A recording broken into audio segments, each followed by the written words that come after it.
La Facultad de Ciencias Sociales y Humanas de la Universidad Central del Ecuador y el proyecto Serie y Colección Filosófica Actual les dan la más cordial bienvenida a la conferencia Posibilidad, Necesidad y Esencia en la Filosofía Analítica, quien contará con la participación de Mario Gómez Torrente, quien es uno de los autores del libro de Filosofía Analítica, y con Juan Carlos Villacrés, que es el editor del libro de Filosofía Analítica. Como primer punto, tenemos la bienvenida a cargo del profesor Martín Aulestia, coordinador del proyecto Serie Filosófica Actual.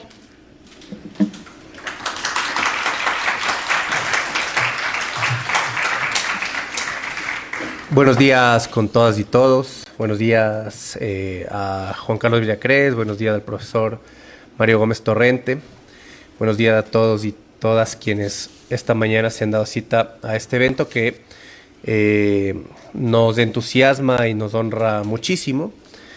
El profesor Torrente nos visita desde México y es un honor, por tanto, contar con su presencia. Solamente comentarles que este evento, esta conferencia, es parte de las actividades que llevamos a cabo dentro del proyecto de la serie Colección Filosófica Actual, que tiene como línea fundamental el proyecto de la edición, la publicación de libros dedicados a la filosofía en su primera línea. También tenemos una línea de sociología y de estudios políticos. En esa línea de filosofía, uno de los libros de los que hemos venido trabajando es el libro de Filosofía Analítica, que está coordinado por Juan, a quien agradecemos mucho por su trabajo y que cuenta con el honor de tener a Mario Gómez Torrente como uno de sus autores. Solamente quiero señalar la importancia de pensar o de reflexionar, de utilizar la filosofía en tiempos convulsos, como los tiempos que tenemos ante nosotros el día de hoy, porque la filosofía se vuelve precisamente necesaria cuando un campo de la realidad aparece como problemático, cuando nuestras certezas se agrietan y cuando nuestros conceptos heredados ya no alcanzan para dar cuenta de lo que ocurre. En un tiempo como el nuestro, marcado por el colapso ecológico, la aceleración tecnocientífica, gobernada por las lógicas del capital, la reorganización violenta del escenario geopolítico mundial y un retorno explícito de formas de dominación imperialista, la filosofía aparece no para dar soluciones técnicas inmediatas, sino para dar la posibilidad de pensar con claridad, de interrogar los supuestos que organizan nuestras prácticas, nuestras creencias y los conceptos con los que pensamos, y para volver explícitas las categorías en las que el orden se sostiene y se legitima.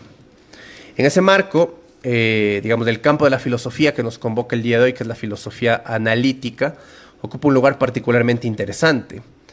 A menudo se caricaturiza a la filosofía analítica como una tradición fría, excesivamente técnica o desconectada de los grandes problemas históricos. Sin embargo, basta mirar atentamente para advertir que la insistencia analítica en la precisión conceptual, en la claridad argumentativa y en el análisis riguroso del lenguaje constituye una herramienta poderosa para pensar cuestiones de alcance fundamental. ¿Qué significa, por ejemplo, explicar un fenómeno? ¿Qué entendemos por posibilidad o por necesidad? ¿Cómo se articulan nuestras teorías científicas con la estructura del mundo? ¿Y qué lugar ocupan los sujetos racionales dentro de este entramado? Todo lo cual me parece fundamental para atender a cuestiones que al pensamiento teórico, crítico y reflexivo le ocupan en una época como la nuestra.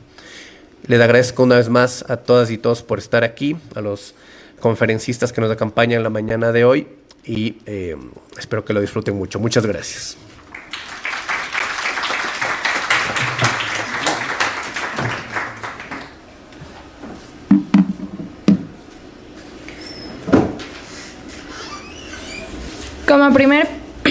Como segundo punto, tenemos la intervención de Juan Villacrés, que lleva por título Las dos naturalezas de la realidad. Juan Villacrés, filósofo graduado con honores de la Escuela Politécnica Nacional, máster en Filosofía por la Universidad de Edimburgo, máster en Inteligencia Artificial, máster en Ecología y Política y Alternativas al Desarrollo por la Universidad Andina Simón Bolívar.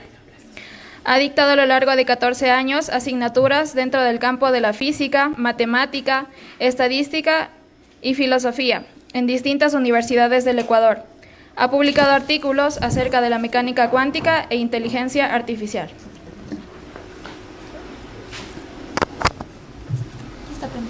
Hola, hola. ¿No? Hola. Ok. Buenos días. Primero que nada quiero agradecerles a ustedes y al profesor Mario. Fue una iniciativa de él, en realidad. Aprovechó su viaje acá al Ecuador a disfrutar de nuestro hermoso país para poder tener esta oportunidad. También me gustaría agradecerle a Estefanía Carrera, que ella también me ha ayudado en la edición del libro de filosofía, de introducción a la filosofía analítica. Y pues voy a comenzar, para no dilatar más el asunto, concordando con Martín. Considero que, digamos, habitar la existencia de manera no instrumental es muy importante, y ahí es donde, digamos, para mí reside la importancia de la filosofía en todas sus corrientes, ¿no? Pues, pasar por favor, sí. Bueno, en general quisiera empezar con unos conceptos medio introductorios y generales de nuestra corriente con respecto a, digamos, la posibilidad y la necesidad, ¿sí? En principio, digamos, uno piensa en mundos posibles, y cuando dice mundo no se refiere necesariamente al planeta Tierra, sino que como a la totalidad del universo, ¿sí? Pero ¿a qué me refiero con la totalidad del universo? Pues como diría Lewis, si tomamos en cuenta desde este punto espacio-temporal hacia todas las direcciones y nos extendemos, pues ese sería nuestro universo actual. Y nuestro aquí funciona, digamos, desde la perspectiva de Lewis como justo actual, ¿no? Hay varios mundos posibles desde su noción, que son un conjunto de entidades concretas. Y este conjunto de entidades concretas pues corresponderían la nuestra, la que nosotros habitamos, a nuestra, digamos, universo actual, ¿no? Y hay otros que están ahí, digamos, mostrando cómo podría haber sido nuestra realidad, ¿sí? Entonces, digamos, la posibilidad desde el punto de vista, digamos, de la corriente analítica se concibe, digamos, de varias formas, pero una es cómo podría haber sido el caso, ¿sí?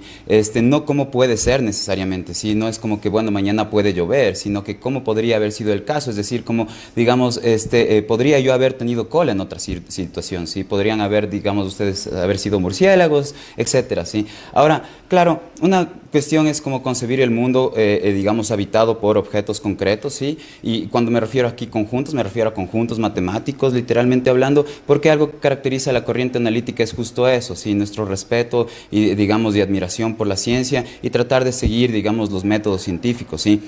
De hecho, es como que la fundamentación en el principio de matemática de las matemáticas modernas, pues la dio Bertrand Russell con su profesor Whitehead, ¿no? Al justo analizar problemas de la filosofía del lenguaje, con lo que avanzó la lógica desde donde la dejó Aristóteles, digamos, con la ayuda de Glotto Frege, digamos, dando pasos importantes, ¿no? Entonces, claro, bueno, si uno considera que, digamos, más que son cosas, objetos concretos, ¿no? Entidades a las que tenemos acceso con nuestros sentidos, ¿sí? Que tienen y existen en el espacio-tiempo, si en vez de que esté el mundo en realidad poblado de eso, la realidad poblada de eso, sino que está poblada de estados de las cosas, de cuestiones que suceden, ¿sí? Situaciones, entonces también podemos concebir, digamos, como que lo posible son historias contrafactuales, ¿sí? Estas historias contrafactuales, o sea, cuestiones que no necesariamente son el caso, pero que podrían ser el caso, estas las albergaríamos en libros a través de, digamos, proposiciones, ¿sí? Ahora, ya, una proposición, bueno, puede ser extensa la conversación, toda la charla se podría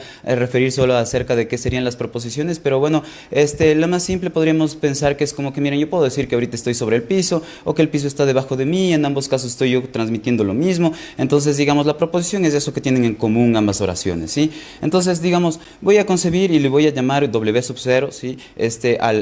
Digamos, a nuestro mundo actual, ¿sí? Entonces, ahí, como ven, ahí hay dos corrientes, digamos, principales, o sea, ahí, digamos, esto puede extenderse otra vez, ¿no? Pero los concretistas por un lado, los abstraccionistas por otro lado. Los concretistas, pues, consideran que los mundos posibles son conjuntos de entidades concretas, y los abstraccionistas, pues, digamos, de historias contadas en estas proposiciones en libros, ¿no?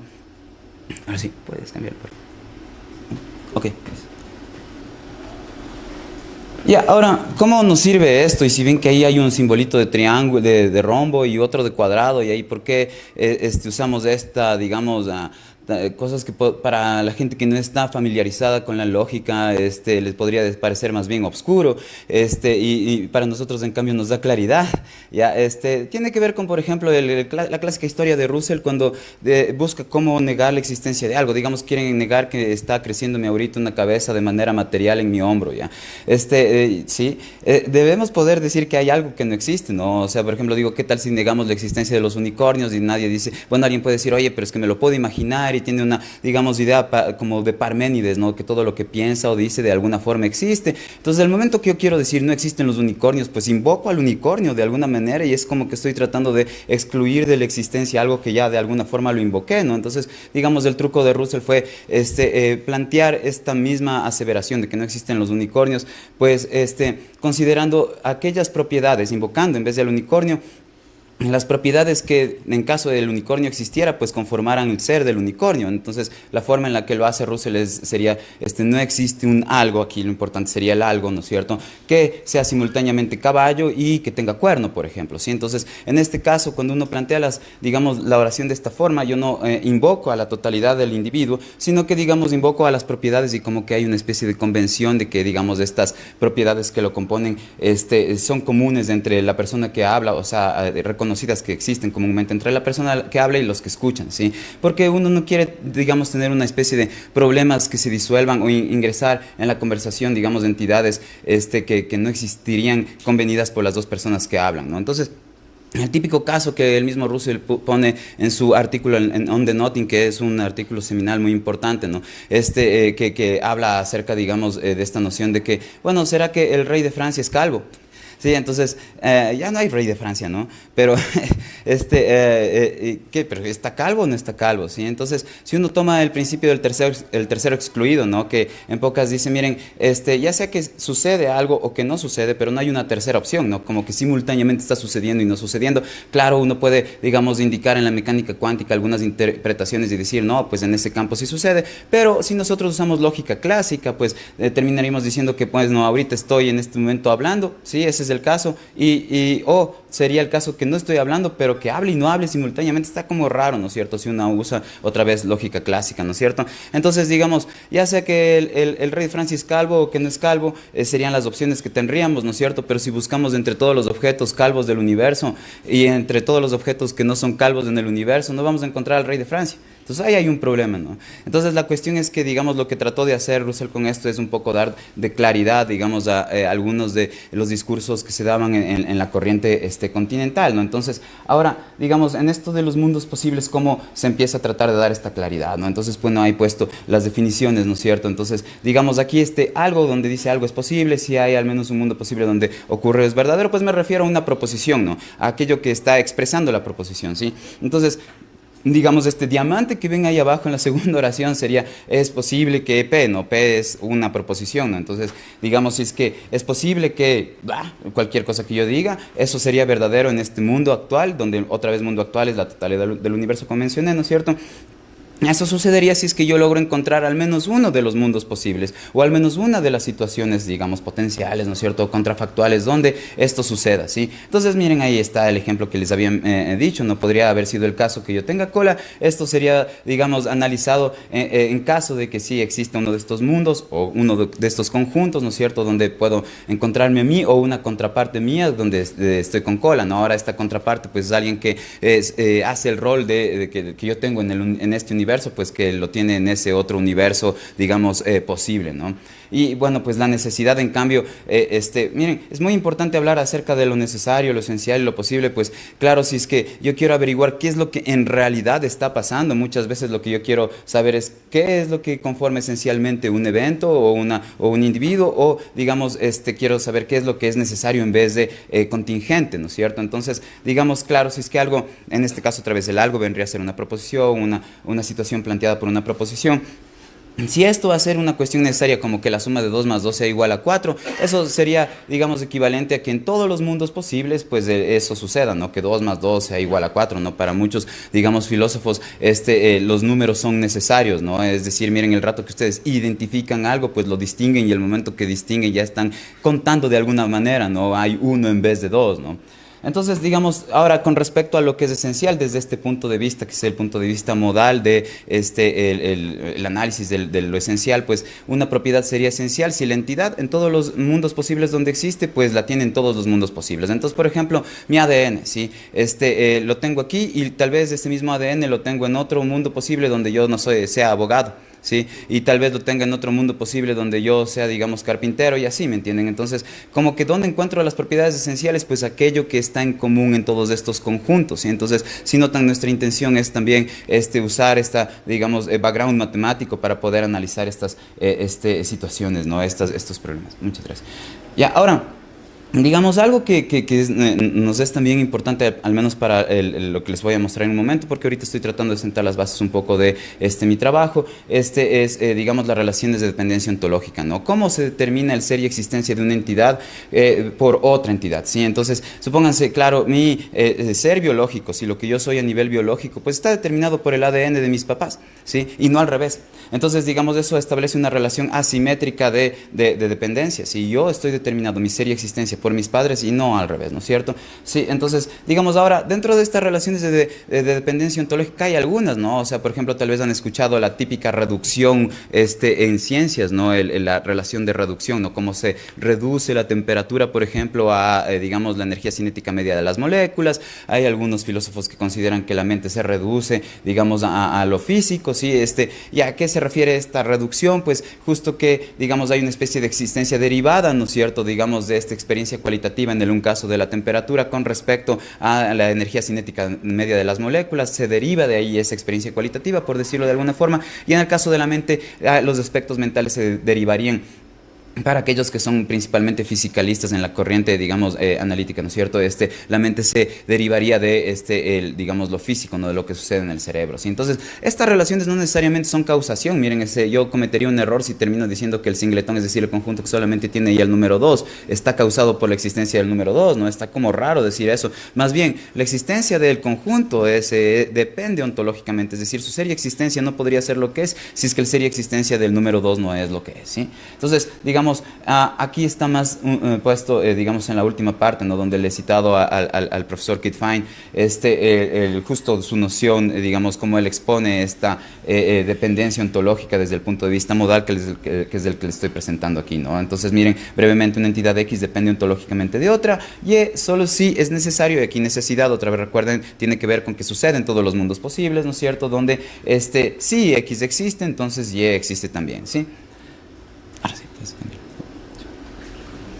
ahora, nos interesan, digamos, no solamente qué puebla la realidad, digamos, cuando uno se responde, ya, ¿qué existe? Sí, uno puede decir, bueno, un conjunto de entidades concretas, otros pueden decir situaciones, sí, el clásico Wittgenstein, ¿no? El mundo no está hecho de objetos, sino de estados de las cosas, ¿no es cierto? Entonces, cuando uno dice, bueno, esto existe, ¿qué es lo que quiere decir, no? Porque hay existencias que son como derivadas y otras que diría uno, bueno, en realidad existen, ¿no? Entonces, ¿de dónde proviene esto? Y más que nada, por ejemplo, en Occidente uno tiene, digamos, intuido de alguna manera fundacionalismo metafísico. ¿Ya qué quiere decir esto? Entonces está ahí, digamos, puesto en forma de un edificio, ¿no? Miren, si es que el primer piso no está de un edificio, pues no pueden construir el segundo, y si el segundo no está, pues no pueden construir el tercero. Entonces, en ese sentido, el tercero depende del segundo del primero, etcétera, ¿no es cierto? Entonces hay una cadena de dependencia ontológica entre distintas entidades o sucesos, digamos, de la realidad, donde una depende de otra, y esta de otra, y esta de otra, y esta de otra, hasta que, digamos, digamos, muchas veces en la metafísica occidental termina en una base, ¿no? Entonces, la base terminan siendo, digamos, los hechos, ¿sí? Y estos hechos suelen ser, digamos, en una de las versiones digamos, de las teorías de la verdad, lo que se llama como los hacedores de verdad de esto, ¿no? O sea, si uno dice, bueno, está lloviendo, eso sería, bueno, ahorita está haciendo sol, eso sería verdadero porque salgo y veo y está haciendo sol, ¿no? O sea, corresponde mi oración con algo que está pasando en la realidad. No todas las teorías de la verdad están relacionadas necesariamente así con aspectos metafísicos, ¿no? Hay otras que están relacionadas más con aspectos epistemológicos, es decir, del conocimiento, por ejemplo, ¿sí? Ya, ahora, digamos, no es la única, digamos, metafísica que puedo plantear aquí, digamos, hay otras dos perspectivas que digamos, son importantes, por ejemplo, el infinitismo, donde esta cadena de dependencias ontológicas, digamos, no termina en ninguna base, ¿sí? O, por ejemplo, el coherentismo, digamos, donde las relaciones de dependencia aquí son simétricas, simétricas, eso es lo importante, ¿sí? En el coherentismo, ¿sí? Digamos, eso no se daría, por ejemplo, entre mis padres y yo, como en el caso que mencioné de que yo heredo el ADN de ellos, sino que, digamos, ahí sería asimétrica la relación de dependencia, ¿no? Pero fíjense que tal vez, o sea, yo cojo esta hoja y le hago una diagonal, ¿sí? Y entonces van a emerger simultáneamente dos triángulos rectángulos, ¿no? Si cojo esta hoja y le pongo una diagonal, entonces, digamos, genera una especie de codependencia de la figura que estoy generando, ¿no? Si es que yo, en vez de hacer una línea aquí diagonal, hago una así medio, no sé, curvadita, no sé qué, las dos partes en las que se parte esta hoja, entonces serían como codependientes, ¿sí? Entonces ahí se tendría una, digamos, relación de determinación simétrica, ¿sí? Ya, entonces ahora sí les puedo hablar un poco de, digamos, las cosas en las que he venido pensando, ¿sí? Entonces yo lo que me pregunto es acerca de la pluralidad de todo lo que es diferente entre sí. Entonces tomo todo par de entidades que son diferentes y les pongo en una bolsa y a eso le llamo diversidad total, a todo lo que sea diferente entre sí. Ya, entonces, digamos, ¿qué incluye eso? Pues, no sé, cosas que me imagino, mi mano, mi pie, todo lo que pueda particionar, cuestiones que están, que son el caso, cuestiones posibles, incluso cuestiones imposibles, pero para, digamos, como por ejemplo, no sé, un círculo cuadrado, ¿me entienden? A ver, cierran los ojos y traten de imaginar un círculo cuadrado, ¿sí? Como que ven que no es posible, entonces, ya, eso también lo podría incluir aquí, pero para no hacer más complicado, digamos, el análisis, considero más bien que todo lo que es distinto, ¿sí? Actualmente, digamos, en nuestra realidad, ¿sí? Se compone de lo posible y lo actual, ¿sí? Entonces, como ven, ahí estoy yo, digamos, estoy yo con cola, están una serie de entidades, animales, etcétera, ¿sí? Y lo que yo me pregunto es si es que eso podría haber sido de otra forma. Si esa pluralidad podría haber sido de otra forma, ¿sí? Esa es mi pregunta, ¿sí? Entonces, quiero explicarles por qué me parece eso importante ya. Porque miren, si yo, digamos, no concibo esta diversidad total, ¿no? Que es todo aquello esta pluralidad de entidades distintas, ¿sí? Que actualmente, digamos, sean el caso, ¿sí? Y concibo otra, y yo encuentro ahí un mismo objeto, ¿sí? Eso quiere decir que ese objeto no se modificó, no se alteró, su identidad se mantuvo independiente, ¿sí? Él es lo que es, esa entidad sería lo que es, independientemente de cuáles son los otros. Entonces lo que me interesa es aquí buscar un criterio de independencia en ese sentido. ¿Será que, digamos, sí, no sé, ustedes creen, son teístas y piensan que lo que fue esta diversidad que escupió Dios, digamos, no podría haber sido de otra forma? Significaría que todos estos objetos están obligados a diferir entre sí. Y ese es un tipo de, digamos, de relación que a mí me interesa, ¿sí? Entonces, ¿puedes pasar por...? Entonces, como les mencionaba, mi intención es justo preguntarme si es que yo, bajo este criterio de independencia que tengo en mente, ¿no? O sea, digamos, ¿será que hay algún objeto que puede ser lo que es independientemente de los otros? Entonces, ¿cómo hago esto? Entonces, lo que veo es que a este objeto, si puedo ubicarlo con un conjunto, una pluralidad de entidades diferentes, y luego este objeto, si sobrevive en otro conjunto de pluralidades diferentes, si este objeto sobrevive en otro conjunto de pluralidades diferentes, supónganse que este conjunto de pluralidades diferentes solo seamos nosotros que estamos aquí, ¿sí? Y después, digamos, digamos, una diversidad total posible, ¿sí? ¿Qué tal si es que corresponde a esto más el resto de la central, de la Universidad Central? Y otra diversidad posible, digamos, la Universidad Central más el Ecuador y así, ¿no es cierto? Entonces, si es que, digamos, logramos encontrar ahí objetos en todas ellas, significa, objetos comunes, ¿sí? Significa que estos son lo que son independientemente de lo que sea el otro.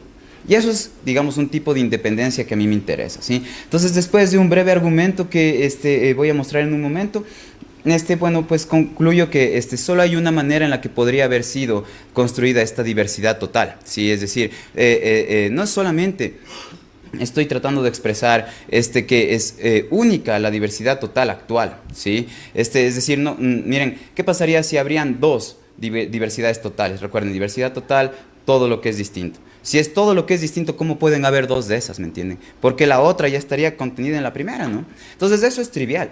Lo que yo estoy tratando de decirles es que me parece que tengo una forma de mostrar que esta diversidad total, es decir, todo lo que es diferente actualmente, no pudo haber sido de otra forma, ¿sí? Entonces mi forma de hacerlo es... ok, gracias. A través de este argumento, ¿no? Entonces, bueno, lo he puesto ahí un poco como semiformalmente, ¿no? Y para no repetir lo que ustedes mismos pueden leer ahí, les voy a decir esto un poco más informalmente, ¿no? Miren, Digamos, hay varias formas en las que uno puede pensar acerca de las relaciones, ¿no? O sea, por ejemplo, digamos, yo enamorado de Jocelyn, ya que es mi mujercita, ¿sí? Entonces ahí yo puedo concebir tres entidades, ¿no? Yo, mi mujer y la relación amor, ¿sí? Entonces esas tres entidades, digamos, en general estarían aquí mostradas como un cuadrado, un triángulo y esta línea que está ahí, ¿no? Donde D, X, Y es la relación de diferencia, la relación de ser diferente entre X y Y, ¿no? Y hay otra forma en la que uno puede concebir esto, ¿no? Como Jocelyn y yo estando enamorados, como si fuese una situación, ¿sí? Como que si fuese un todo, que más bien originalmente es un todo esa situación y después, digamos, para facilitarnos la explicación lo partimos en tres. Sea como sea, digamos, en estas dos formas de ver a las relaciones, yo encuentro que estas tres entidades, ¿sí? El relata, que es decir, aquello que relaciona la relación de ser diferente y la relación en sí misma, pues son distintas entre sí. Y entonces, si son distintas entre sí, forman parte de la diversidad, de la total, digamos, la diversidad total actual, ¿me entienden? Forma parte de esta pluralidad de cosas que son diferentes actualmente, ¿sí?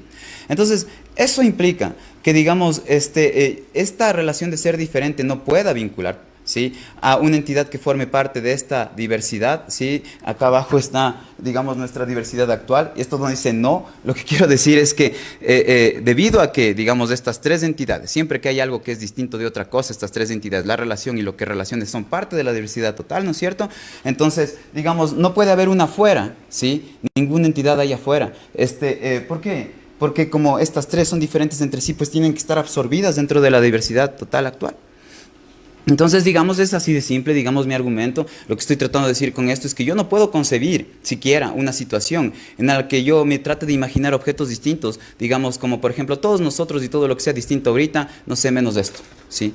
Como que no me puedo imaginar ese conjunto y terminar diciendo, esto es el conjunto de todas las cosas que son diferentes, no, ¿sí? Entonces, eso es lo que estoy tratando de decir, ¿sí? Ahora, ¿por qué eso es importante? A ver si lo puedes hacer.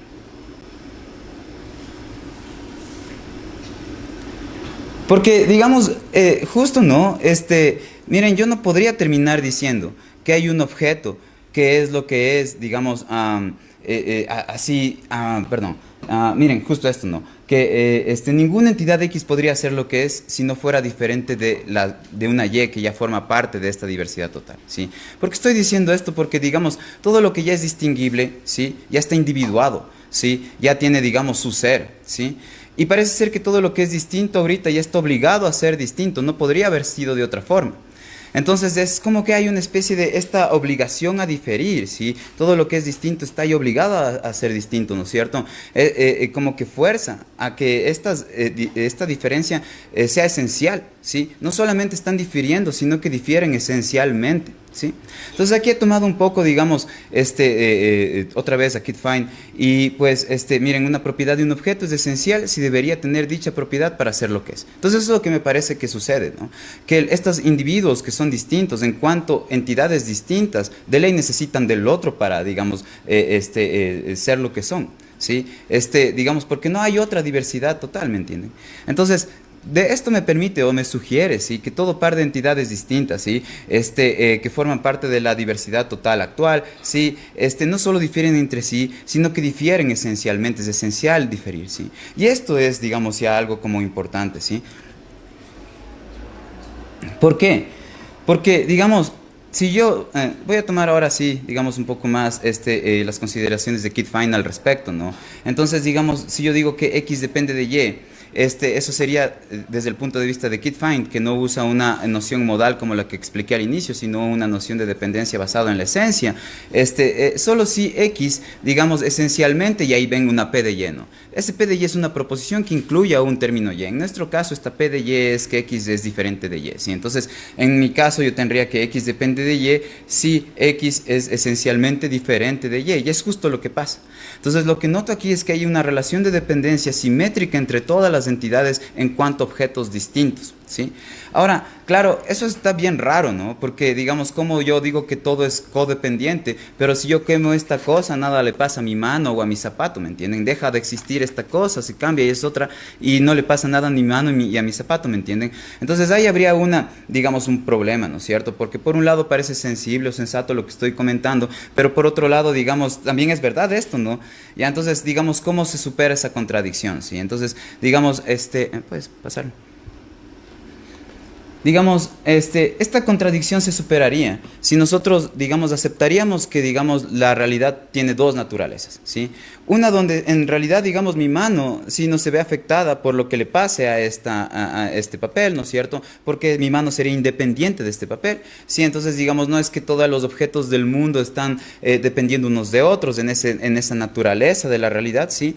Y otra naturaleza de la realidad donde, digamos, más bien todo está, digamos, conectado entre sí, siendo codependiente, ¿no? Entonces, bueno, yo clásicamente no repito lo que ya escribo, pues pueden ustedes mismos leerlos, pero, digamos, ¿cómo nos podemos hacer una idea de un escenario así? Entonces voy a invocar, digamos, al panexperiencialista Bradley, que fue un inmaterialista británico, uno de los más importantes, que justo está en el borde entre, digamos, el paso del idealismo que se tenía, digamos, en Europa a la corriente, digamos, analítica en el mundo anglófono, ¿no? Las discusiones entre Russell y Bradley fueron, digamos, bastante relevantes en ese sentido, ¿no? Entonces, digamos, ¿qué es la idea de Bradley de qué está constituido el mundo? ¿Ya? El mundo está constituido de experiencia independiente del observador, para Bradley, ¿ya? O sea, ¿a qué me refiero? Que la experiencia no tiene que, digamos, necesitar un recipiente para ser experiencia. Más bien, el sujeto y el objeto parten de la experiencia independiente del observador. Digamos, lo objetivo y lo subjetivo salen de, digamos, la experiencia independiente del observador. ¿Y a qué me refiero con experiencia? Digamos, miren, ustedes cogen y dicen, y les pregunto qué es esto, ¿no? Entonces ustedes dicen, bueno, pueden hacer una lista de propiedades. Y cuando yo les pregunto qué es esa lista de propiedades, pues dicen, es rojo, está duro, no sé qué, ¿no es cierto?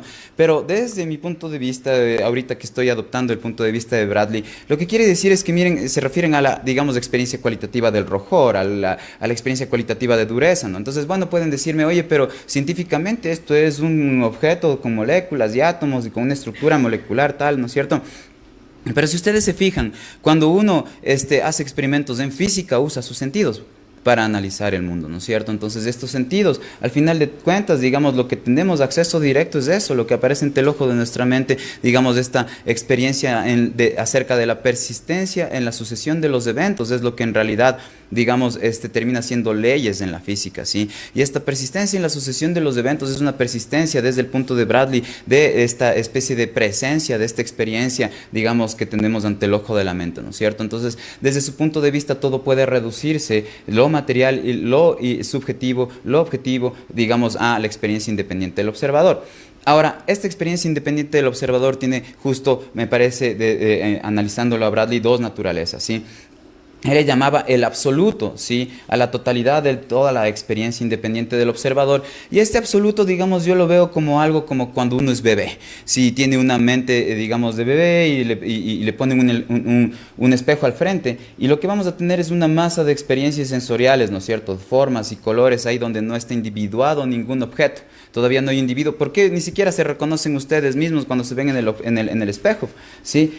Digamos, no dicen, bueno, este soy yo. ¿Sí? Entonces, a medida que uno va creciendo, ¿no es cierto?, va arrancando de esta masa informe donde todavía no hay cuestiones distinguidas, pues los objetos del mundo, ¿sí? Entonces, donde ya hay objetos del mundo y donde ya podemos usar conceptos y decir, esto es esta cosa, miren, este soy yo, aunque me vean en el espejo y digo, estas formas que se mueven soy yo, ¿sí? Ese es el momento en el que está manifestando la segunda naturaleza de la realidad. Y la primera naturaleza de la realidad sería donde está esta masa informe, donde ni siquiera habrían conceptos. Digamos, hay distinción, como dice Bradley, pero no hay separación, ¿sí? Están distinguidos de alguna forma las entidades en estas masas cualitativas perceptuales, pero no están separadas para poder usarlas en el lenguaje. Entonces se tiene que este espacio, digamos, preconceptual sería inefable, el que corresponde a la una naturaleza de la realidad desde el punto de vista de Bradley, y el que corresponde a la otra naturaleza de la realidad donde ya podemos hablar es donde ya empezamos a distinguir los objetos ahí, ¿sí? Entonces, digamos, parece ser que este análisis pues otra vez nos lleva a estas dos naturalezas de la realidad que yo, digamos, estoy argumentando de manera, digamos, aquí muy general, ¿no es cierto? Ahora, digamos, el dibujo que ven ahí en la realidad última, ¿no es cierto?, la naturaleza última, es donde, digamos, hay esta serie de dependencias simétricas, digamos, de determinación del ser y existencia entre todas las entidades, ¿no? Hay esta interdependencia, mientras que, digamos, la naturaleza convencional es donde ya tenemos algo así como el edificio que les mostré, ¿no? Una relación de dependencia simétrica donde uno puede tener, digamos, una base fundamental de la realidad que vendrían a ser los hechos que hacen verdaderos o falsos, digamos, nuestras aseveraciones, ¿sí? Puedes pasarlo.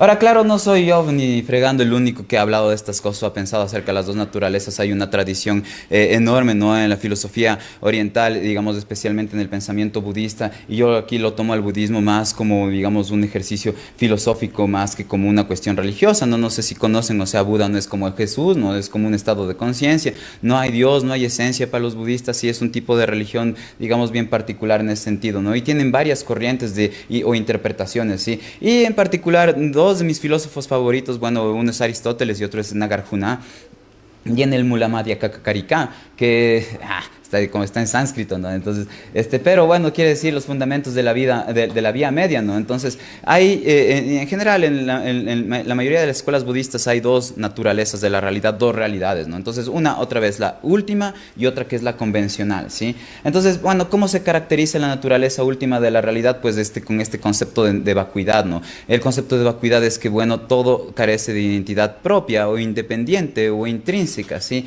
Justo, digamos, lo que en realidad dicen Nagarjuna es que todo carece de svava, y este svava pues se lo ha traducido de varias formas, como ser independiente, naturaleza intrínseca, sustancia, naturaleza propia o existencia inherente. Entonces es lo que dice, digamos, Nagarjuna, ¿no?, que en la naturaleza última de las cosas todo es codependiente de alguna manera, ¿sí? Porque, digamos, no hay algo que sea completamente independiente, ¿sí? Entonces, ya, ahora, fíjense que negar eso no significa que se niega lo esencial, porque uno podría decir que más bien es esencial para cada entidad depender de las otras, ¿sí? Entonces, mientras que la otra naturaleza de la realidad es el punto de vista del budismo, pues ahí uno podría decir que sí hay entidades independientes, y ahí sí compete también el lenguaje, porque otra vez cuando hay entidades independientes, pues podemos concebir una base fundamental de la realidad que desde el punto de vista de la teoría de teoría de la correspondencia de la verdad, pues son estos hechos que están en la base fundamental de la realidad los que terminan haciendo verdaderos o falsas nuestras oraciones, ¿sí? Ahora, digamos, parece ser que todo este análisis que estoy haciendo converge a un tipo de explicación particular, de un tipo de interpretación particular de estas dos naturalezas de la realidad. Hay varios tipos de interpretaciones, y entonces en particular yo estoy tomando uno donde, miren, escogí, digamos, un verso del Mula Madhyamaka, que de la traducción de Garfield, ya que es uno, digamos, de los orientalistas principales, ¿no?, de habla inglesa. Entonces, miren, voy a leerlo en inglés y después, miren, ustedes mismos pueden ver ahí en español la traducción que yo la hice, ¿no? Entonces, whatever is independently co-arising, that is explained to be emptiness. That being a dependent designation is itself the middle way. Entonces, digamos, es como que el momento que habla de la vía media, y que para Nagarjuna es muy importante, digamos, esto de la vía media, hablar de que hay una naturaleza profunda ahí donde, digamos, está pasando algo completamente, digamos, distinto a nuestra realidad convencional. Lo que él considera es que ahí está, digamos, todo codependiente. Entonces, digamos, yo estoy, tomando un punto o convergiendo este análisis a un punto de vista o una interpretación del budismo, que se acerca más a la tradición budista Huayang, que es la tradición budista que se llevó en China, ¿sí? Esta tradición budista tiene una imagen para representar lo que quiere decir, que se le llama la red de Indra, ¿sí? Esta red de Indra se la concibe como un conjunto de esferas infinito, donde cada esfera se proyecta en las otras esferas, ¿no? Entonces, como una forma de decir que todo está conectado y que donde está uno, está todas las cosas, ¿no? Como que cada objeto tiene en esencia una relación esencial con todas las otras, tal como yo he venido mencionando, ¿sí? Y digamos, ya mismo para terminar, pues pienso que también estoy llegando con todo este análisis a una interpretación de las dos naturalezas de la realidad, donde la naturaleza última de la realidad es indecible, ¿sí? Entonces, para, digamos, soportar mi afirmación, tomo el verso con el que abre Nagarjuna el libro, ¿no? Entonces es I prostrate to the perfect Buddha, the best of teachers, who taught that whatever is dependently arising is unceasing, unborn, unannihilated, not permanent, not coming, not going, without distinction, without identity, and free from conceptual construction. Entonces, si hay algo que está libre de construcción conceptual, pues parece ser que es justo inefable, ¿no? Entonces, parece ser que, digamos, todo el análisis que he estado haciendo otra vez converge a un tipo de interpretación particular de estas dos naturalezas de la realidad, ¿sí? Puedes cambiar, ¿sí?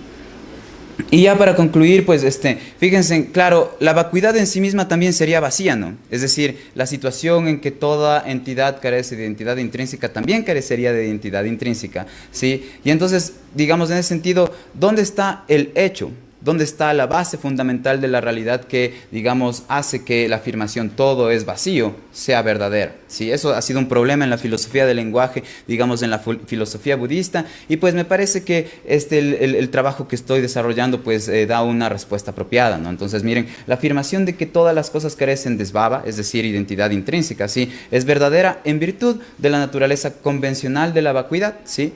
Porque la vacuidad también tiene dos naturalezas, una convencional y una última. Mientras que la vacuidad en su última naturaleza, ¿sí?, se encuentra en una estructura metafísica inapropiada para la expresividad, porque esta codependencia pues hace que, digamos, no podamos usar el lenguaje naturalmente, ¿sí? Porque, miren, cuando yo trato de apuntar un objeto y hablar de ese objeto, quiero hablar de ese objeto y no de otro. Pero esta codependencia de un objeto con todas hace que la esencia de todos los otros objetos estén contenidas en el objeto que yo quiero apuntar con el lenguaje, de manera que con el lenguaje yo estaría invocando o a todo o a nada, ¿sí? Ya, entonces, digamos, esa sería una forma analítica en la que trato de analizar, digamos, la filosofía oriental como, digamos, una especie de ejercicio para que noten que la filosofía analítica puede analizar incluso este tipo de cuestiones que no necesariamente tienen que ver con algo estrictamente, no sé, científico, y que tiene una amplitud de análisis. Eso sería todo de mi parte. Muchas gracias.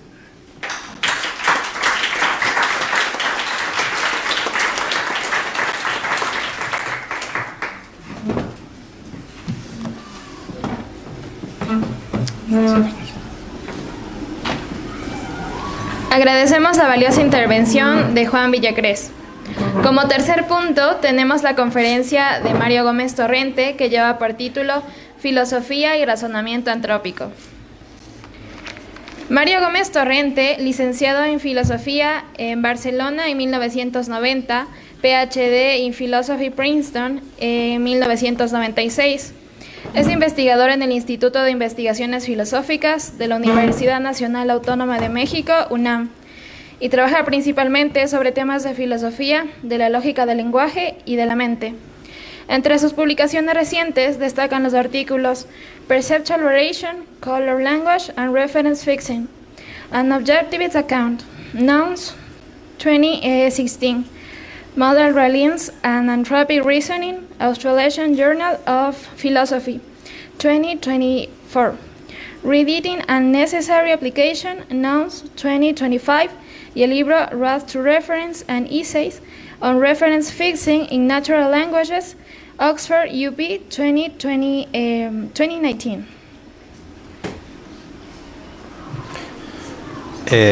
Gracias. No sé si funciona. ¿Se apagó?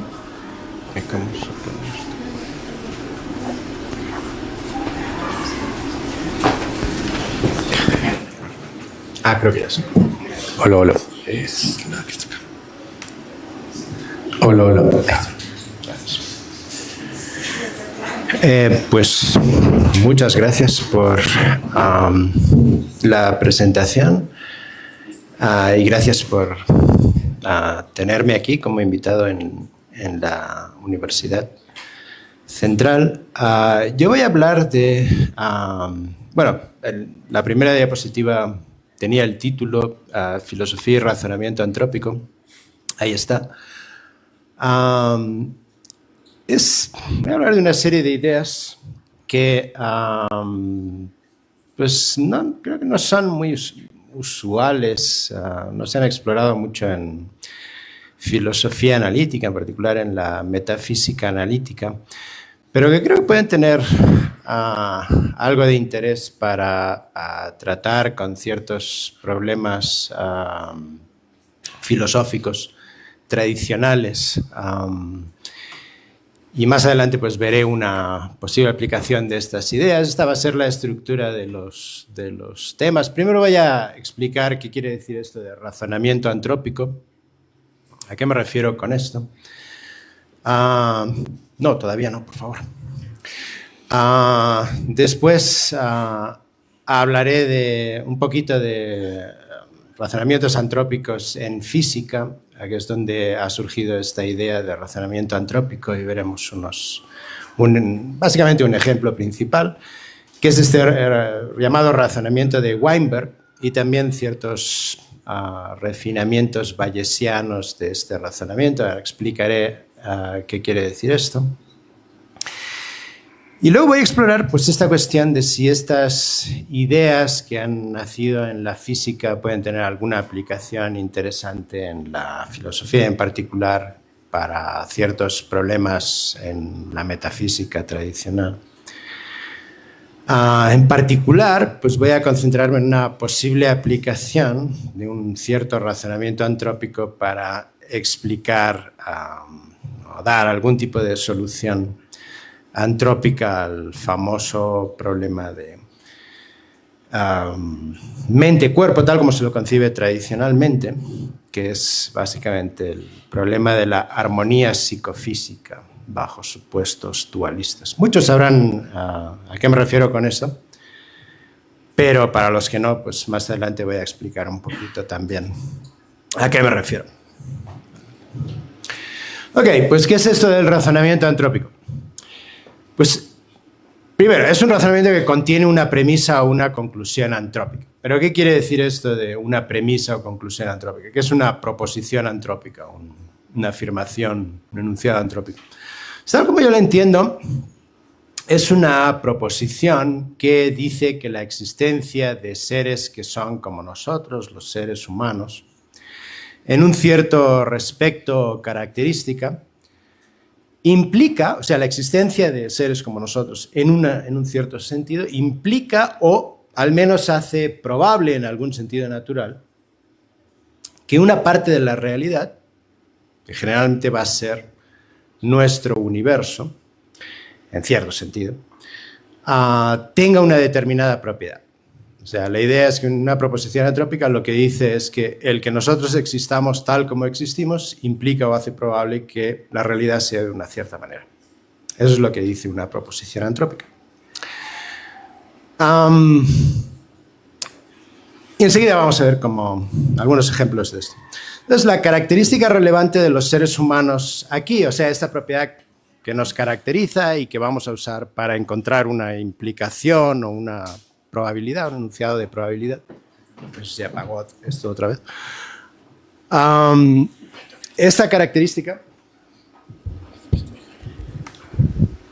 Hola, hola. Sí. Esta característica suele ser epistémica en un sentido amplio. Suele ser epistémica en un sentido amplio, tiene algo que ver con nuestras capacidades cognitivas, ¿no? Eso es lo que generalmente hace interesantes estas premisas o conclusiones antrópicas. Ejemplos ahí, pues ser observadores de la realidad, hacernos preguntas teóricas complejas acerca de cómo es la realidad, cosas de este estilo, ¿no? Que tienen que ver con nuestras capacidades cognitivas. Los razonamientos antrópicos suelen usarse bajo la suposición de que existe un multiverso, en el sentido de una pluralidad, una multiplicidad de universos que son muy variados, ¿no? Un poco como estas pluralidades de mundos posibles, ¿no? De las que hablaba Juan, ¿no? Y que tienen su papel en ciertas teorías de la metafísica analítica, ¿no? Y en esa pluralidad, pues hay una cosa que es nuestro universo, nuestro mundo. Parte de esa pluralidad que corresponde a algo que nos rodea, que es muy grande y donde nosotros habitamos, ¿no? Enseguida vamos a ver por qué estos razonamientos antrópicos suelen usarse bajo esta suposición. Pasamos a lo siguiente.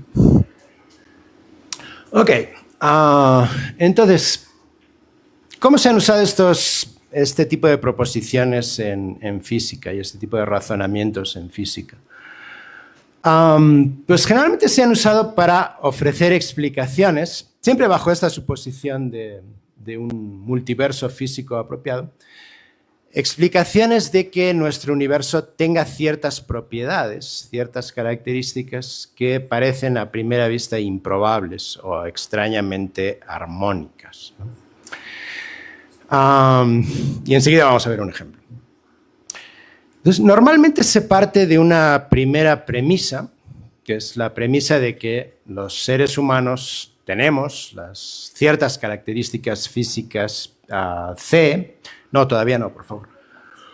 Ciertas características físicas que de hecho parecemos tener, ¿no? Que de hecho, pues, en algún sentido es claramente un hecho que las poseemos, las tenemos. Generalmente son características de este tipo epistémico en un sentido amplio. Características como las de ser seres observadores o seres que se hacen preguntas acerca de la realidad física y que tienen capacidades cognitivas suficientes para responder de manera fiable esas preguntas, ¿no? Luego hay una segunda premisa, que es la premisa propiamente antrópica, según la cual, siempre bajo ciertos supuestos, siempre hay todo un marco de suposiciones acerca de cómo razonar en estos contextos, o sea, no son premisas así puras o muy fundamentales. Es una premisa antrópica según la cual un universo con seres con estas características que aparecen en la primera premisa debe tener o es probable que tenga una cierta propiedad relevante que es interesante físicamente, ¿no? Esta es la forma abstracta, pero enseguida vamos a ver una aplicación concreta, ¿no? Entonces, de estas dos premisas, ¿qué se sigue, no? Pues se sigue que nuestro universo debe tener, o al menos es probable que tenga, la propiedad esta interesante, la propiedad relevante P, ¿no? Y eso, pues, implica que se ha generado un cierto tipo de explicación para el hecho de que nuestro universo, o la realidad, o la parte de la realidad grande que nos rodea, tenga de hecho la propiedad esta P, esta propiedad interesante P, que también, en algún sentido intuitivo, vemos que nuestro universo tiene, ¿no? Adelante con la siguiente. Bueno, pues vamos con este ejemplo. Este famosísimo razonamiento de Weinberg, ¿no? Steven Weinberg, un físico muy eminente, muy famoso, murió hace pocos años, 3 o 4 años, usó un célebre argumento antrópico para explicar, de hecho predecir, en el momento en que él da este argumento, podríamos llamar el armónico valor de la constante cosmológica. La constante cosmológica, para decirlo así de manera muy simple, es un parámetro que aparece en las ecuaciones de campo de la teoría general de la relatividad de Einstein, que básicamente pues, lo que hace es, en función de ese valor, del valor que adopte ese parámetro, pues vamos a obtener soluciones donde el universo se expande o se contrae, ¿no? Básicamente esa es la idea, ¿no? En diversos grados, ¿no?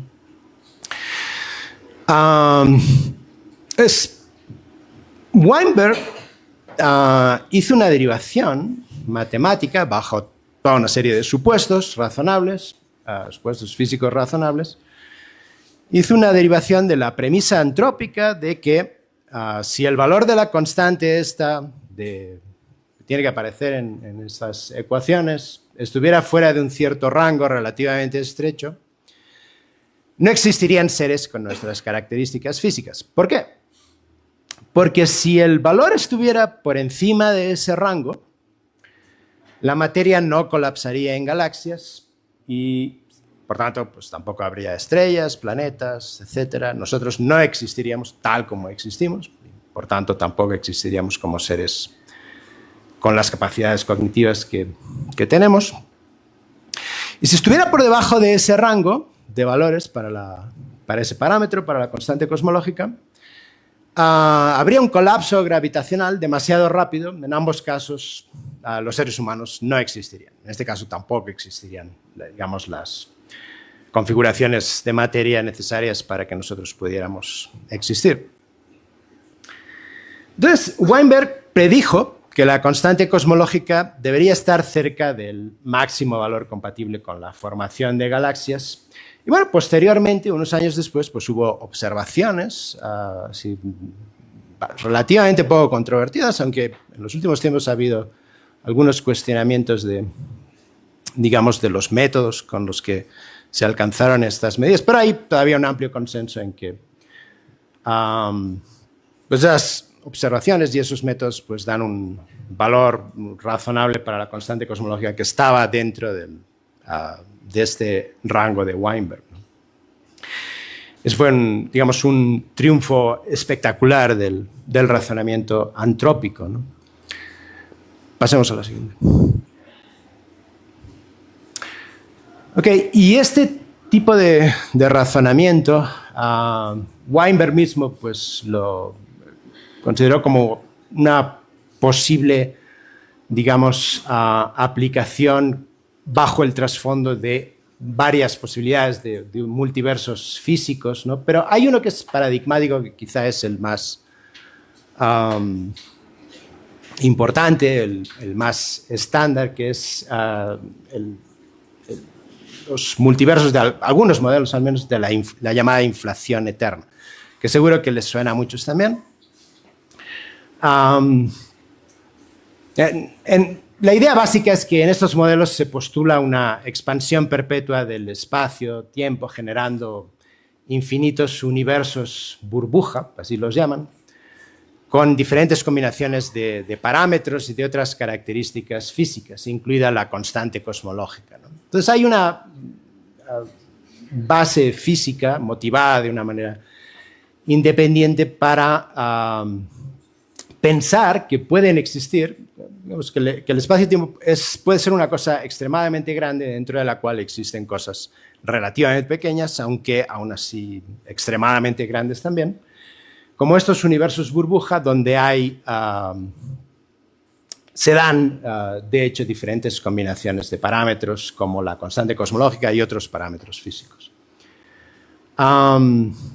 Y en esos modelos generalmente hay un número infinito de universos y de tipos de universos, aunque para hacer cálculos de probabilidad de qué es probable en esos universos, o qué es frecuente o qué no, pues se postulan medidas, ¿no? O conjuntos finitos representativos para darle sentido a la cuestión de qué proporción de universos puede tener una cierta característica.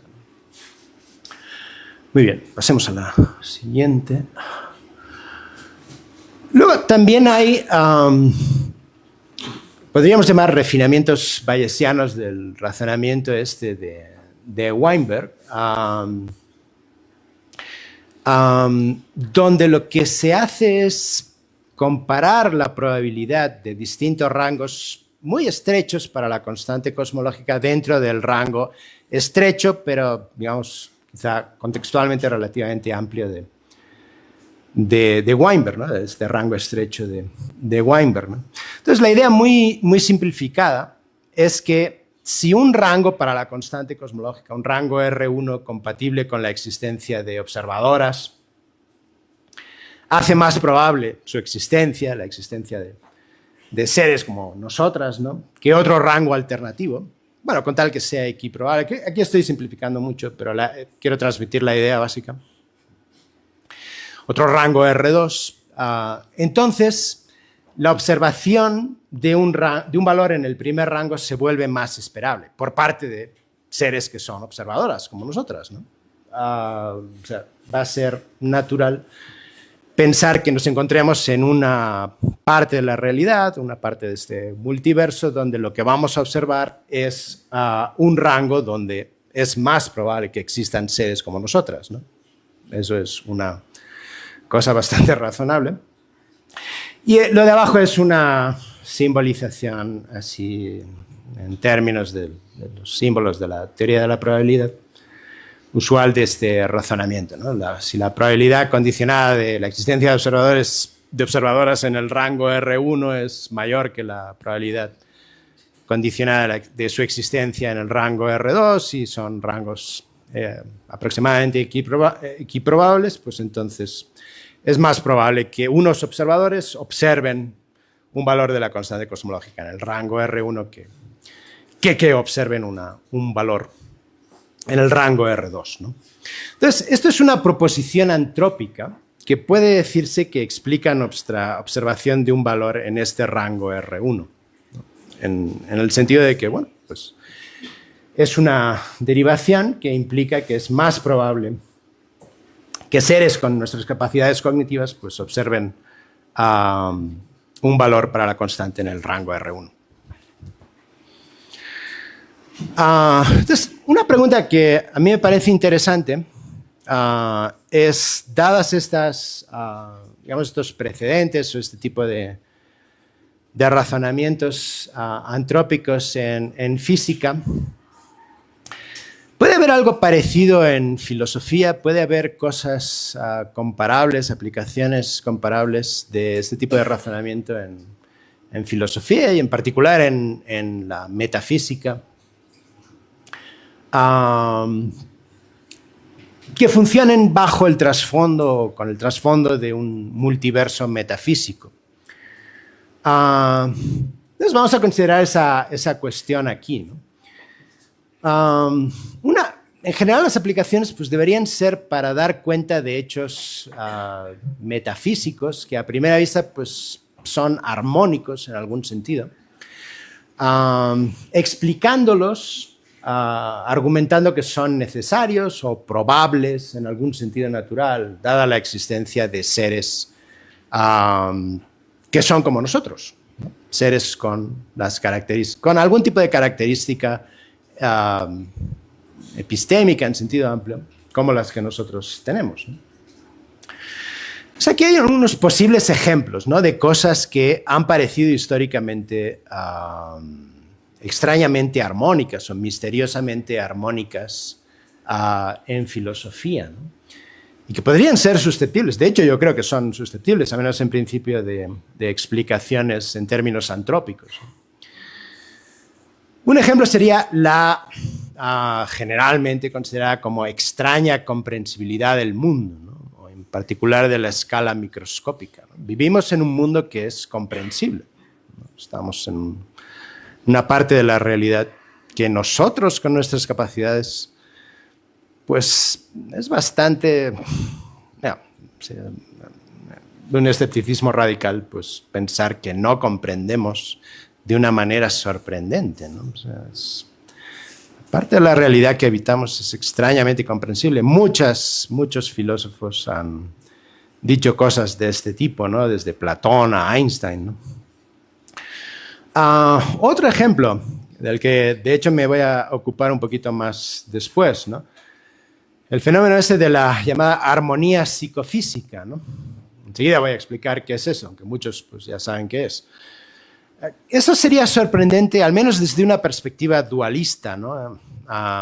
Donde pues, hay dos partes de la realidad, una que es la física y otra que es la parte consciente o mental. Y desde una perspectiva dualista normal o habitual, pues esta armonía es totalmente contingente. Estas dos partes de la realidad están relacionadas como están de hecho relacionadas, pero eso es totalmente contingente. ¿Por qué es así si son dos tipos de realidad completamente diferentes? Otro fenómeno así de extraña armonía, pues la existencia de seres con un dominio de la lógica y las matemáticas muy amplio, ¿no? O sea, bueno, al menos los mejores matemáticos, las mejores matemáticas de entre nosotras, pues saben muchas matemáticas, ¿no? Esto es un poco extraño, ¿no? También les ha parecido muy extraño a muchos filósofos desde la antigüedad, ¿no? Porque, bueno, pues al menos bajo el supuesto así intuitivo de que el mundo matemático es un mundo abstracto que, pues bueno, está fuera, además, del mundo mental y fuera del mundo físico. Es sorprendente, ¿no? Que estas correlaciones tan amplias y tan fiables entre el mundo mental y ese mundo abstracto de la lógica y las matemáticas, ¿no? Bueno, una serie de posibles misterios posiblemente susceptibles de recibir algún tipo de explicación, al menos tentativa, posible, teórica, desde un punto de vista antrópico, ¿no? Bueno, pues de hecho voy a considerar una posible explicación antrópica de este fenómeno del medio, ¿no? De la armonía psicofísica bajo supuestos dualistas. Y aquí en esta diapositiva menciono que una posible característica epistémica de partida, pues podría ser, para esos razonamientos antrópicos, podría ser pues la de que somos seres que observan de una manera rica y confiable y razonan de maneras ricas y confiables. A partir de esas observaciones, eso no se ve ahí en la proyección, pero la idea es básicamente pues la idea kantiana, la idea de Kant, de que pues lo que somos fundamentalmente pues somos seres, o sea, somos muchas otras cosas naturalmente, pero desde un punto de vista epistémico pues somos básicamente seres que observan el mundo, reciben una serie de informaciones empíricas del mundo y las transformamos de alguna manera. Aquí insisto en que las transformamos a través de nuestros razonamientos. Pasemos a la siguiente. Ok, entonces para este tipo de razonamientos vamos a necesitar un multiverso metafísico. Un multiverso metafísico debería ser una pluralidad de mundos mucho más grande y metafísicamente más variada que un multiverso físico como estos multiversos de los modelos de la inflación eterna. En un multiverso metafísico debería haber mundos donde no valen las leyes de la física, por ejemplo, de nuestro mundo o de los mundos de la inflación eterna, o mundos donde hay propiedades mentales y de conciencia fundamentales, que estos no aparecen en los multiversos físicos típicos, porque los físicos generalmente pues, son gente que solo cree en las propiedades físicas del universo, no creen en propiedades mentales, fundamentales y diferentes. Y bueno, donde haya, digamos, evoluciones muy diferentes de la parte física y la parte mental del mundo, ¿no? Diferentes de la evolución que hay en este mundo, ¿no? En el que habitamos nosotros, o mundos donde ocurren cosas que son muy improbables dadas las leyes que creemos que existen en nuestro mundo, o mundos donde hay seres, digamos, que tienen,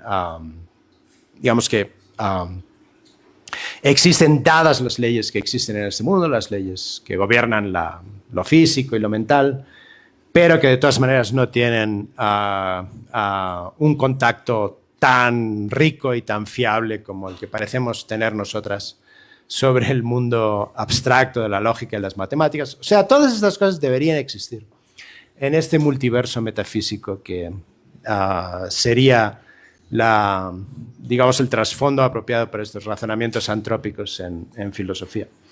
Hay ejemplos de multiversos metafísicos en la historia de la filosofía, ¿no? Y bueno, quizá los más famosos así recientemente, pues serían esta pluralidad de mundos de David Lewis, ¿no? De la que hablaba también un poquito Juan, ¿no? Y también en el ámbito de la física hay un multiverso que es propiamente metafísico, que es este multiverso matemático de Max Tegmark, ¿no? Bueno, hay ejemplos de este tipo de cosas en filosofía. A mí, digamos, mi intuición es que debería haber una cosa un poco diferente de todas las que se han postulado hasta ahora, pero no voy a entrar en cuál sería la cosa que a mí me parecería más razonable. Simplemente vamos a suponer que existe una cosa de este tipo, ¿no? Un multiverso metafísico muy rico con mundos de muchas clases diferentes, muy diferentes metafísicamente entre sí, ¿no? Adelante con la siguiente, por favor. Ok, entonces vamos a ver qué es esto de la armonía psicofísica, que pues sí, a muchos les sonará, pero voy a recordar qué es esto, ¿no? Entonces vamos a definir un conjunto de regularidades psicofísicas, RPs, acerca de ciertos seres como armoniosas en un mundo cuando, ¿qué ocurre? Dos partes, tiene que pasar dos cosas para que haya armonía psicofísica. En primer lugar, pues tiene que pasar que, digamos, hay una influencia del mundo físico sobre nuestra cognición que hace que nuestra vida consciente esté representando de una manera fiable el mundo empírico, al menos el mundo empírico que nos rodea, el mundo empírico más inmediato, ¿no? Eso lo resumo así, ¿no? Eventos físicos apropiados en ese mundo llevan fiablemente a través de estas regularidades psicofísicas a experiencias y creencias conscientes que representan esos eventos en esos seres, ¿no? O sea, esta definición se supone que se tiene que aplicar a muchos posibles seres, no solo a nosotros, ¿no? O sea, nosotros somos seres de los que vamos a suponer que esto es verdad, pero en ese multiverso metafísico pues, puede haber muchos seres con estas características también. Entonces hay una segunda parte que tiene que ver con la influencia del mundo mental sobre el mundo físico. Y la parte que, al menos tradicionalmente, pareció más representativa, digamos, de esta relación armoniosa de nuestra vida mental con el mundo físico o con la parte física del mundo, es que nuestras voliciones, o al menos nuestras voliciones acerca de la parte inmediata del mundo físico que nos rodea, sobre la que tenemos un acceso más o menos inmediato, se cumplen fiablemente, normalmente. O sea, si yo quiero agarrar esta botella, pues lo hago, formo la volición de hacerlo y la levanto, ¿no? Si formo la volición de hablar, como estoy hablando ahora, pues hablo. Este tipo de voliciones inmediatas pues generalmente se cumplen de una manera fiable. Eso lo resumo así, ¿no? Las voliciones de estos seres acerca de acciones sobre la parte física directamente accesible del mundo, voliciones inmediatas, como los podríamos llamar, pues llevan de una manera confiable a través de las regularidades psicofísicas a eventos físicos apropiados en ese mundo que satisfacen esas voliciones. Yo tengo la volición de agarrar la botella, entonces hay un evento físico que es el evento físico de que mi brazo agarra la botella que satisface esa volición consciente que yo tengo. Bueno, esto es básicamente la armonía psicofísica en el sentido de Leibniz, y también Descartes pues, tiene este tipo de concepción de lo que es la armonía, y eso es lo que les parecía sorprendente a ellos, ¿no? Dado el hecho de que pues, tenemos dos sustancias diferentes. Bueno, esto no es exactamente así en Leibniz, pero básicamente hay dos sustancias diferentes, una que es la sustancia mental o consciente, y por otro lado tenemos la parte física del mundo. ¿Cómo es que, siendo dos sustancias diferentes que en principio no tienen nada que ver entre sí, aquí Juan objetaría, ¿no? Podría hablar de meter su teoría metafísica para explicar cosas de este tipo o negar cosas de este tipo, pero bueno, la idea tradicional va bastante en contra de la idea de Juan. Lo que dirían ellos es que pues bueno, es realmente sorprendente que estas cosas que tienen una naturaleza completamente diferente estén relacionadas de una manera tan armónica cuando las conexiones que hay entre estas cosas son completamente contingentes. No hay ninguna necesidad en que estén relacionadas de la forma en la que están de hecho relacionadas, ¿no? Muy bien. Una cosa que presupongo aquí no es muy importante en este contexto es que estoy presuponiendo con Leibniz, con Descartes, con Spinoza y con muchos otros filósofos de la modernidad y de la contemporaneidad, pero a diferencia de muchos otros también contemporáneos, que las voliciones y las creencias ocurrentes no disposicionales son eventos conscientes. Ok, entonces vamos con el razonamiento antrópico que yo quiero proponer aquí como un posible ejemplo de razonamiento antrópico en metafísica, en filosofía, para explicar un caso de fenómeno de armonía, ¿no? De misteriosa armonía. Entonces, la primera premisa de este razonamiento antrópico va a ser esta. Es básicamente lo que decía antes, ¿no? Como usando esta característica, ¿no? de esta situación epistémica positiva, ¿no? En un sentido amplio, ¿no? En la que parece que nos encontramos. Somos observadoras razonantes cuyas experiencias y creencias perceptuales representan de manera fiable y muy rica los eventos físicos particulares de una parte rica, variada y directamente accesible de nuestro mundo, y que razonan de maneras fiables y muy ricas hacia tesis generales a partir de esas representaciones. Esta es la idea que, bueno, pues sí, los escépticos filosóficos lo pueden negar, ¿no? Pueden decir, pues no, todo esto es una fantasía, vivimos en la Matrix o vivimos en algún tipo de situación rara donde en realidad no sabemos nada, pero pues, la concepción intuitiva y más natural es que no. O sea, la concepción intuitiva natural es que no, que pues, yo estoy aquí viendo lo que está pasando en torno mío y puedo razonar de maneras fiables y razonables acerca de qué conclusiones sacar acerca de esto estas percepciones que tengo ahora, ¿no? Muy bien, pues vamos a adoptar esto, ¿no? Vamos a adoptar esta premisa que parecería tan obvia, ¿no? Si no estuviéramos en un contexto filosófico donde cosas como el escepticismo epistémico pues son tan importantes, ¿no? Ok, esta premisa, digo aquí, pues describe nuestra posición epistémica sobre lo empírico, es intuitivamente verdadera, aunque naturalmente se podría negar filosóficamente. Además, si fuera falsa, pues nuestra vida mental sería epistémicamente muy deficiente, ¿no? Viviríamos pues, en esa matrix o en esa cosa extraña o lo que fuera. Estaríamos engañados por el genio maligno cartesiano o lo que fuera, ¿no? Que fuera nuestra situación real, ¿no? Además, pues bueno, de alguna manera, pues eso es el pensar, al menos implícitamente, que estamos en esta situación es lo que nos motiva para seguir hablando, ¿no? Si yo ahora tuviera una certeza razonable de que me está engañando el genio maligno cartesiano, pues la verdad es que todo dejaría de importarme bastante, ¿no? O sea, todo lo que hago así epistémicamente, ¿no? Naturalmente intentaría seguir, pues más o menos, teniendo experiencias relativamente agradables y pocas experiencias dolorosas y cosas así, ¿no? Pero epistémicamente, pues, no sé, ya estaría muerto, digamos. Además, pues se puede decir esto también, ¿no? Que la premisa es no sorprendente, ¿no? Dado que nos encontramos inmersas en estas actividades epistémicas, ¿no? Estamos intentando razonar, entender la realidad en eventos como este, ¿no?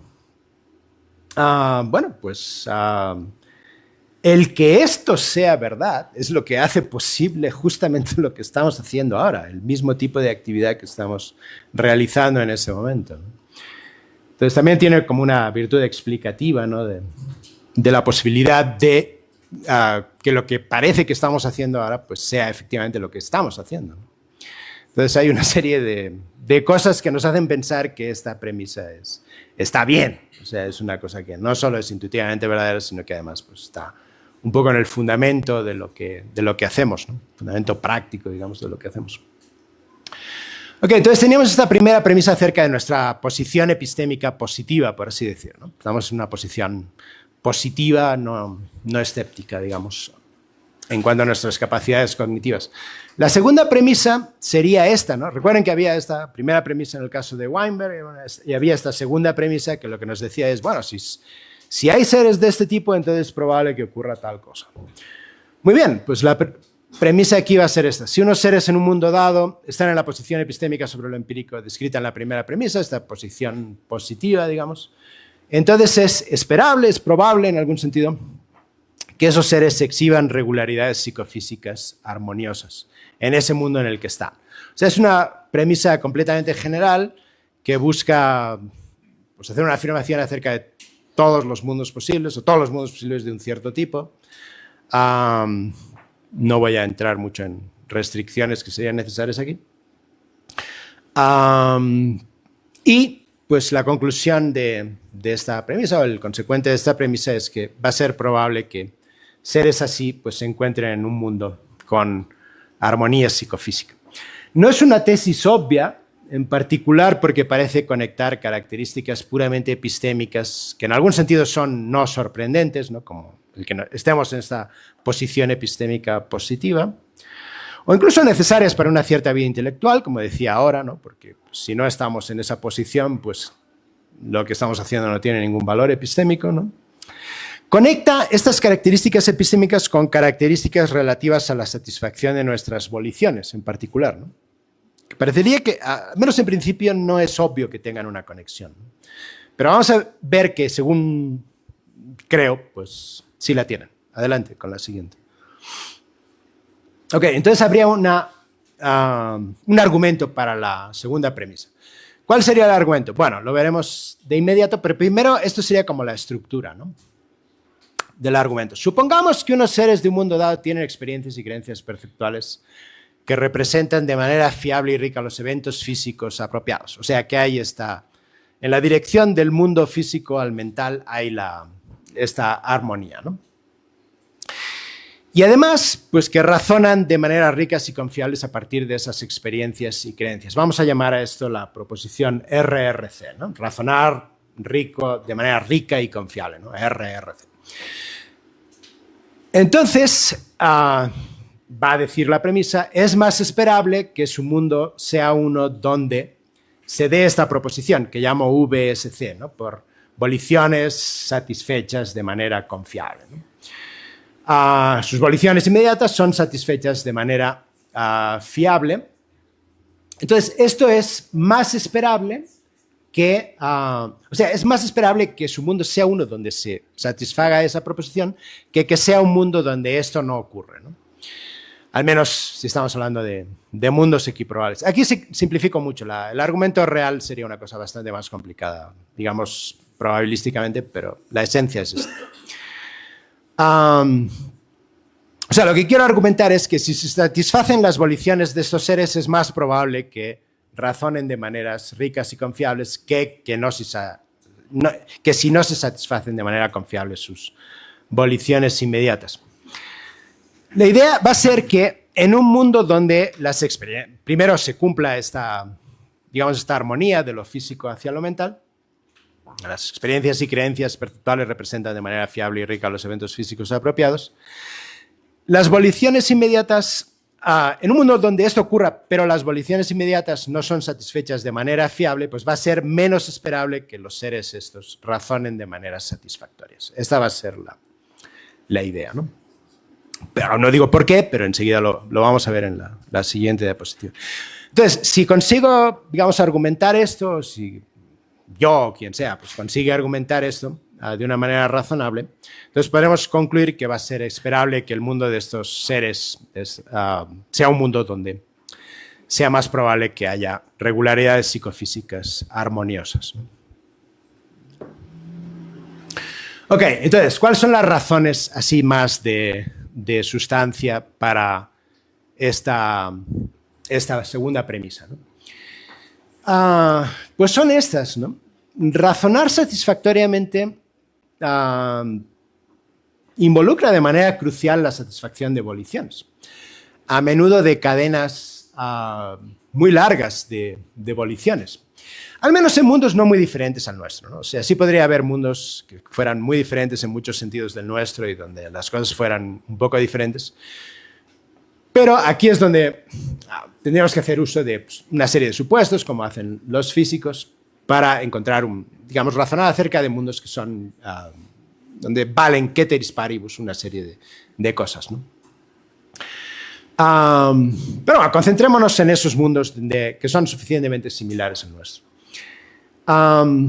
¿Por qué digo esto, no? ¿Por qué digo que razonar satisfactoriamente involucra de manera crucial la satisfacción de voliciones, de manera fiable? Porque, bueno, primero en el caso de un razonamiento lógico a priori en general, pues va a ser muy importante que la mente vea satisfechas sus decisiones de formar representaciones mentales apropiadas en cada paso de un razonamiento, ¿no? Cuando uno está razonando, pues lo que quieres, por ejemplo, pues va a ser escribir ciertas cosas que te orienten en tu razonamiento y que representen los pasos del razonamiento en los que estás en ese momento, ¿no? Y para eso necesitas que tus voliciones se cumplan, ¿no? Si tú estás razonando matemáticamente y quieres escribir una serie de signos para ayudarte en ese razonamiento, pero tu volición de escribir esos signos no se cumple o no se cumple de manera fiable, pues no vas a poder razonar de la misma manera eficiente en que razonarías si tus voliciones inmediatas se cumplen de manera fiable, ¿no? Pero no solo en el caso esto es una cosa bastante obvia y bastante simple, pero también el razonamiento sobre lo físico exhibiría fenómenos parecidos, ¿no? Por ejemplo, para comprobar una hipótesis empírica algo compleja que requiere manipular el mundo físico de maneras complicadas, pues es necesario que se satisfagan en secuencia una multitud de voliciones inmediatas, ¿no?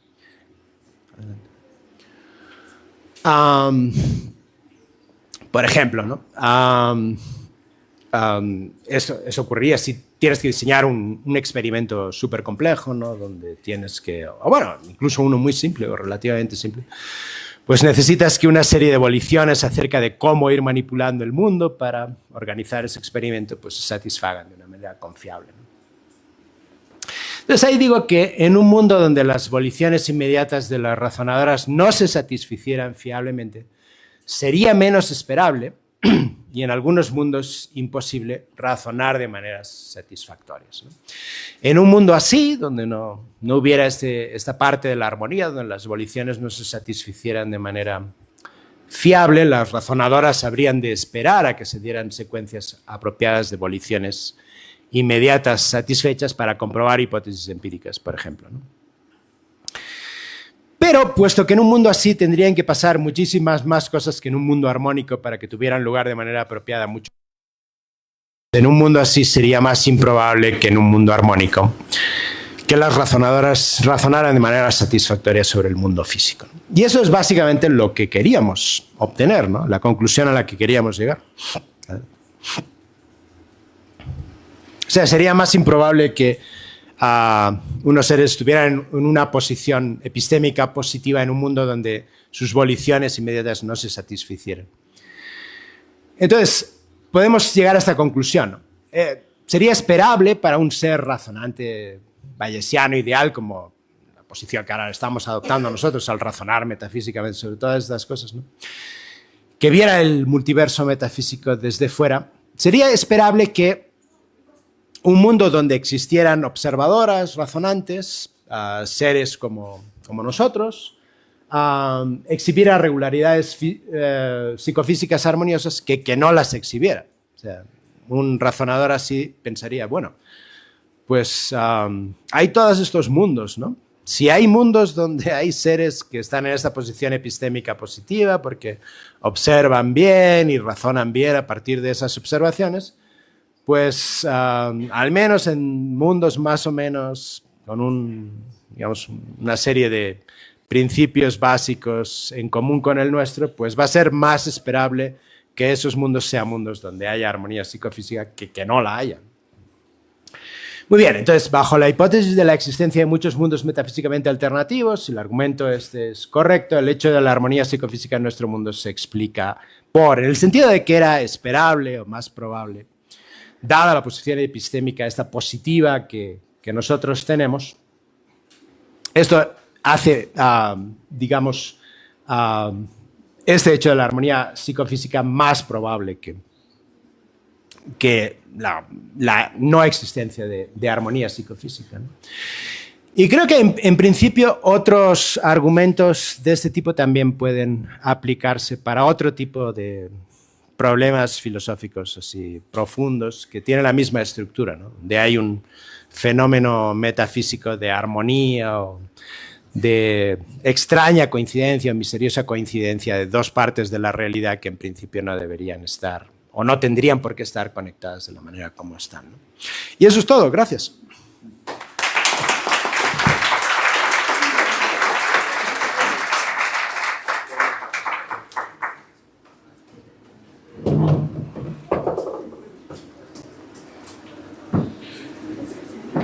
Agradecemos al profesor Mario Gómez Torrente por su gran intervención y damos paso al público a las dudas o inquietudes que tengan.